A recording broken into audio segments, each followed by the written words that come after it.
Hello again. So again we are in phase 2 only. Now you have to come on page number 27 in our regular book. So on page number 27 we are starting with constructivism. Now when it comes to constructivism, firstly they have assumed 2 points. First point is constructivism view is learning as a process in which the learner actively construct or build new ideas or concept based upon current and past knowledge or experience.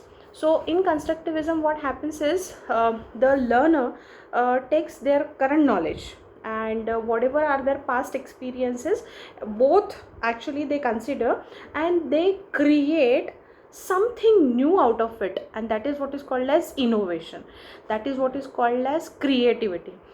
Based on these concept, actually constructivism theory is implemented, wherein learner has to implement his own knowledge, his own ideas, rather than just means in other two theories we have not even consider anything from the learner. We are just trying to give to something to the learner, and we are trying to understand what kind of responses or reactions we are getting from the learner. But here in constructivism the concept is somewhat different, wherein we are trying to actually make learner do something, and that too very innovative, that too very constructive. So what a learner has to do is learner has to take that existing knowledge, he has to again go back to his past experiences, and based on that he has to come up with something very new model, more very new structure, and that is actually implementing his own ideas. That is first. Then second point is there is no knowledge independent of the meaning attributed to experience constructed by the learner or the community of the learner. Means actually, even though whatever kind of knowledge dependency is there, so it doesn't mean much.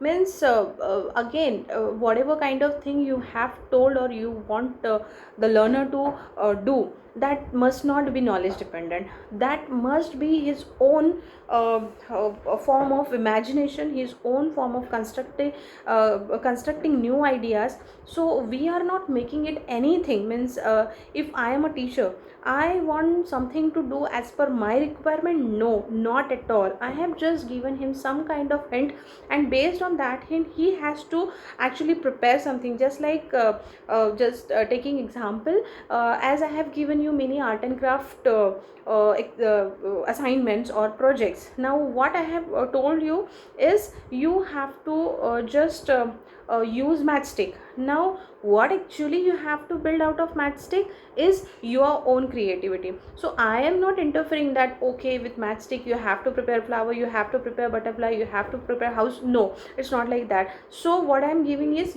I am giving you some kind of theme, and based on that theme you have to actually implement your own ideas. If it's spray painting, if it's inner spray, outer spray, any kind of thing, I have given you just the headings.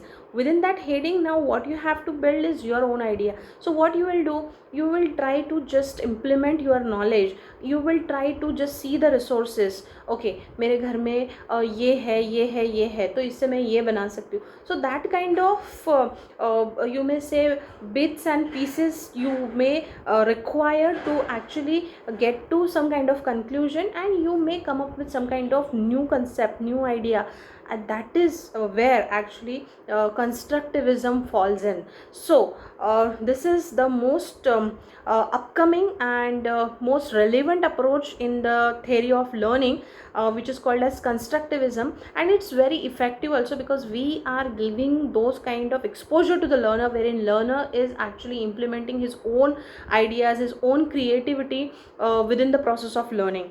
So this much for this video. In the next video I'll explain all the 9 different principles on same page number 27 in our book.